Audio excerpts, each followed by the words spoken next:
మీ పిల్లల భవిష్యత్తును దిశానిర్దేశం చేసే విద్యా మహోత్సవ్ Dream9 మీడియా ఆధ్వర్యంలో ఈ ఫిబ్రవరి 1న మన ఖమ్మంలో జరగనుంది.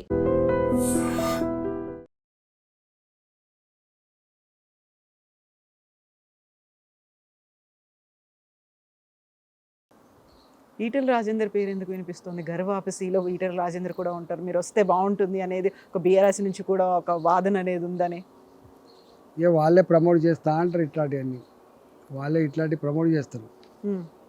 వాళ్ళని అడగండి, చెప్తారు. మీరేమంటారు? నేను అనేకసారి చెప్పున్నా, మళ్ళీ ఏం చెప్తా, అది అరిగిపోయింది. మళ్ళీ అదే ఎందుకు వస్తూ ఉంటుంది ఊరికే? వాళ్ళకు అంధకారం కనబడ్డప్పుడు, ఓకే, వాళ్ళకి అంధకారం కనబడ్డప్పుడు, లేదా వాళ్ళకు అధికారాన్ని మళ్ళీ చేజిక్కించుకోవాలంటే ఆడటం ఉన్నప్పుడు, రకరకాల అవసరాల కోసం ఇట్లాంటివి చేస్తూ ఉంటారు. ఇప్పుడు బీజేపీ ఎట్లుంది అంటారు మీరు? బీజేపీలో మీరు కంఫర్టబుల్గా ఉన్నారా, లేకుంటే గ్రూపుల వల్ల కొంచెం ఏమైనా ఉక్కిరిబిక్కిరి అవుతుందా, సఫకేషన్ లాగా ఉందా మీకు? నేను ఇంతకుముందు ఒక మాట చెప్పిన, రాజకీయాలు ముళ్ళబాట అని చెప్పిన. అవును, రాజకీయాలు ఇట్లా బాగా ఫుల్ రోజువారీగా సంతోషంతో రోజువారీగా ఇట్లా అన్ని సమకూరేటువంటి వ్యవస్థలు ఉండవు, ఎవరికి ఉండవు, గుర్తుపెట్టుకోండి. సో ఇక్కడ కిషన్ రెడ్డి వర్గం ఒకటి, బండి సంజయ్ వర్గం ఒకటి, ఆ తర్వాత రఘునందను, ఈటెల రాజేందరు, లేకుంటే ధర్మపురి అరవింద్, ఇలా 8 మంది ఎంపీలు 8 మంది డిఫరెంట్గా ఉన్నారు అనే ఒక మాట. అట్లా బయట అనుకుంటారు కానీ అట్లా ఉండదా?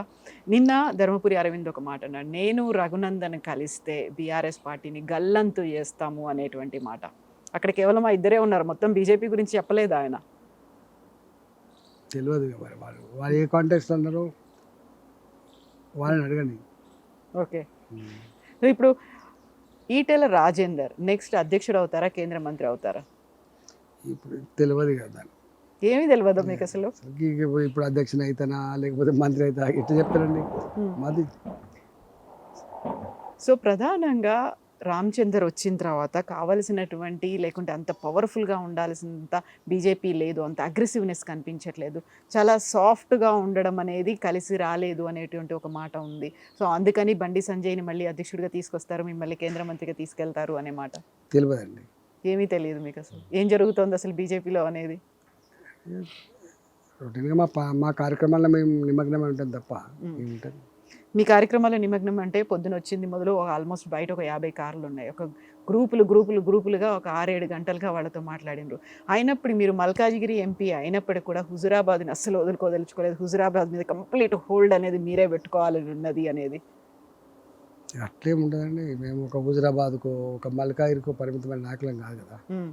మేము జనరల్గా మొత్తం తెలంగాణ వ్యాప్తంగా ఎక్కడ పోయినా ఓ తెలంగాణ ఉద్యమకాడిగా ఉంటుంది. తెలంగాణకు ఆనాడు ప్రజలకి ఎక్కడ సమస్య వచ్చినా వాలిపోయే బిడ్డగా, తెలంగాణ సమాజానికి ఎక్కడ గింత ఇబ్బంది జరిగినా పోరాటం చేసినటువంటి బిడ్డగా మాకు గుర్తింపు ఉంటుంది.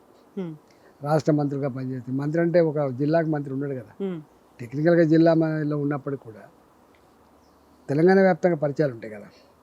ఇప్పుడు బండి సంజయ్ హుజురాబాద్ నుంచి ఆయన కంటెస్ట్ చేయాలనుకుంటున్నారు నెక్స్ట్ అసెంబ్లీ ఎన్నికల వరకు, అప్పుడు ఈటెల రాజేందర్ ఏం చేస్తారు? తెలియదు మరి నాకు, ఆయన అట్లా చేస్తుండొచ్చు ఆయన. మరి మీరేం చేస్తారు అప్పుడు? మీది నేనేం చేయాలని నేను నిర్ణయించుకుంటా. దానికి చాలా టైం ఉందా? టైం ఉంది కదా, చాలా టైం ఉంది కదా. ఇప్పుడు ఎందుకు, ఇప్పుడు ఇంకా 3 ఏళ్ళు ఉండదు ఎలక్షన్స్. సో ఈటెల రాజేందర్ బండి సంజయ్ మధ్యలో అన్ని పాసిఫై అయిపోయినాయా కరీంనగర్కి సంబంధించి? ఊహాగానాలకు సంబంధించిన ప్రశ్నలకు ఆన్సర్ ఆయన ఉండదు.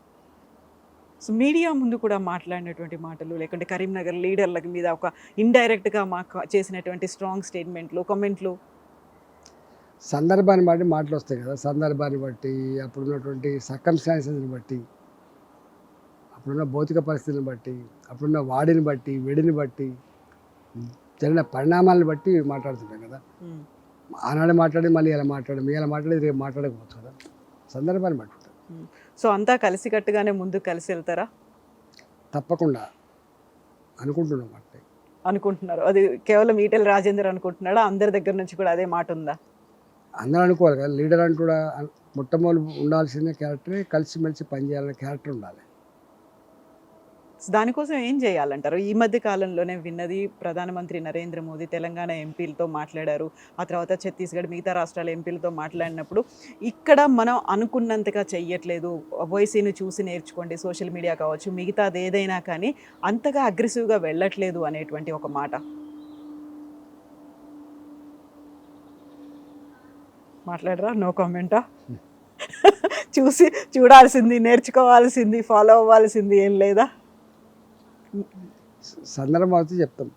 ఇప్పుడు రాలేదా అసలు? ఇంకా టైం ఉందా దానికి? ఎంత టైం ఉండింది? ఎప్పటి వరకు ఉండొచ్చు? చెప్తాం.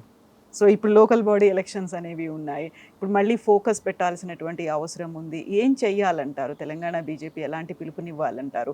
కేవలం కేంద్రం దగ్గర నుంచి వచ్చి ఇక్కడ పరిశీలకులుగా వచ్చి, లేకుంటే ఇన్ఛార్జీలు వాళ్ళు చేయాలా? ఇక్కడ ఉన్నటువంటి వాళ్ళు చేయాలా? అక్కడి నుంచి పాపం మార్గదర్శకాలు చెప్తారు, అనుభవాన్ని చెప్తారు, సపోర్ట్ చేస్తారు. చేయాల్సిందంతా లోకల్గానే కదా. మున్సిపాలిటీ ఉంది, ఆ మున్సిపాలిటీ ఉన్న నాయకత్వం ఫస్ట్ స్ట్రాంగ్ ఉండాలి. వాళ్ళు నడిపేటువంటి జిల్లా నాయకత్వం స్ట్రాంగ్ ఉండాలి. అంతే తప్ప ఎక్కడో ఢిల్లీలో ఉన్న వాళ్ళకు పాపంకి మున్సిపాలిటీ ఎన్నికల దగ్గరికి వచ్చి డైరెక్ట్గా ఎన్నికల ప్రచారం చేసే ఆస్కారం కానీ స్ట్రాటజీ చేసే ఆస్కారం అవసరం లేదు. లోకల్ ఇంటర్ చేసుకుంటారు. ఓకే. సో దానికోసం టైం చాలా తక్కువ ఉంది. 15 రోజులు కూడా లేదు. మీరు చెప్పినట్టుగా ఒక కలెక్టివ్గా ఉండాలి, కార్యకర్తలను కలుపుకుపోవాలి, ప్రతి ఒక్కరిని ఇన్వాల్వ్ చేయాలి. ఈ టైం సరిపోతుందంటారా?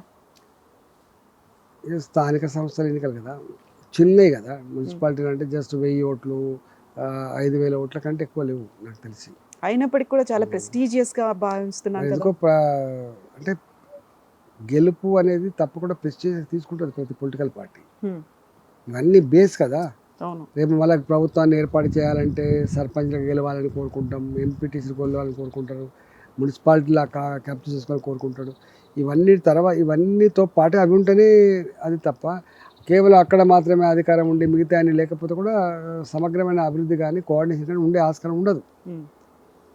సో ఇప్పుడు ఈటెల రాజేందర్ అభిమానులతో కొంతమందితో మాట్లాడినప్పుడు వాళ్ళు అన్న మాట ఏంటంటే, ఒక రేవంత్ రెడ్డి ఒక బండి సంజయ్ కలుస్తున్నారు ఈటెల రాజేందర్ని దెబ్బతీయడానికి అనే ఒక మాట. మా అన్నకి దక్కాల్సినంత ఒక పేరో గౌరవమో లేకుంటే మనం ఇప్పటిదాకా చూసినటువంటి అవన్నీ మిస్ అయిపోతున్నాయి, కొంచెం తగ్గినట్టుగా కనిపిస్తున్నాడు మా అన్న అనే మాట. బయట పాపం మీ అభిమానులు వాళ్ళు ఏ కోణంలో చూస్తున్నారో పాపం, వాళ్ళ అసెస్మెంట్ ఏందో వాళ్ళకెరక, నాకేమైనా తెలుస్తుంది. ఓకే. వాళ్ళ అభిప్రాయాన్ని ఎట్లా చెప్పగలుగుతారు? గతంలో ఈటెల రాజేందర్ అన్నని ఊహించుకున్నట్టుగా మా రాజేందర్ అన్న అట్లుండే, అంత గొప్పగా ఉండే, ఇప్పుడు కొంచెం తగ్గినట్టున్నాడు.